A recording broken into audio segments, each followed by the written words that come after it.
Hi, my name's Steve Porter, and I'd like to talk to you about product ownership and interacting with a development team. So this is a true story. I was a product owner and I was working with multiple Scrum teams in distributed locations. So I had a team in my hometown and I had a couple of teams who worked in Eastern Europe. And we were partway through a sprint and I went and looked at the sprint backlog and I noticed that the team in Eastern Europe there was an item that was super important for me. It was one that I really need to get done for the sprint, but the team in Eastern Europe hadn't even started working on it yet. And obviously you can appreciate as a product owner, I freaked out. It's like, why is the team working on all this low value work instead of working on what was most important for me in the sprint? So I very quickly picked up the phone, in this case it was Skype, and I reached out to the team there to find out what's going on. Unfortunately, the person I would normally contact, he was kind of my main point of contact there. He wasn't available. So I just started asking around to whoever I could find. And I came across one of the more newer members of the team. You could say she was junior. And I asked her, it's like, hey, what's going on here with this item? I noticed that you haven't started working on this yet. What are you working on? Like, is there something you want to tell me about? And she didn't have an answer for that. It wasn't work that she had been working on. So she said, okay, I'll get back to you. I'll find out what's going on.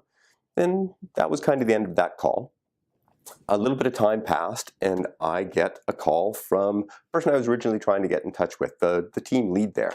So he got on to Skype with me and he tore a strip off of me. He was so incredibly angry at me. Why am I reaching out to his team? Why am I disrupting his people? The person that I reached out to dropped everything she was doing. She started looking at a whole bunch of other work and he was angry. And we had an interesting discussion going back and forth and I was like, well, I wanted to find out what was going on. And I was concerned that you weren't working on this certain items.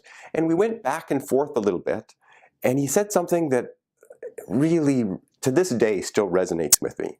He said, Steve, don't you trust us? And at that point, my only response to him was, no, I guess I don't. Which at that point made me feel about this big, because this is a team I've been working with for multiple sprints. They delivered every single sprint. And if they didn't deliver, they let me know well in advance that, hey, Steve, we've got a bit of a challenge here. Just want to let you know, just want to get your input on it. And even though I've been working with this team for sprint after sprint after sprint, I looked at their sprint backlog and it triggered that bad behavior that I don't want to see product owners having. You need to trust your development team as a product owner, right? I'm responsible for telling them this sprint, this is what I want you to do, but they own the how. And there were really good reasons for why they were working on other items before they're working on this. There were some dependencies on some other work that they needed to complete first.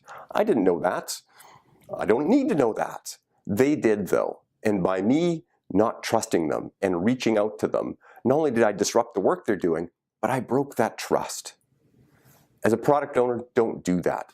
And the interesting part in this story is we got to the review and guess what? All of the work was done. Product owners, trust your teams. You control the what they do, they control the how. That's the way Scrum's supposed to work.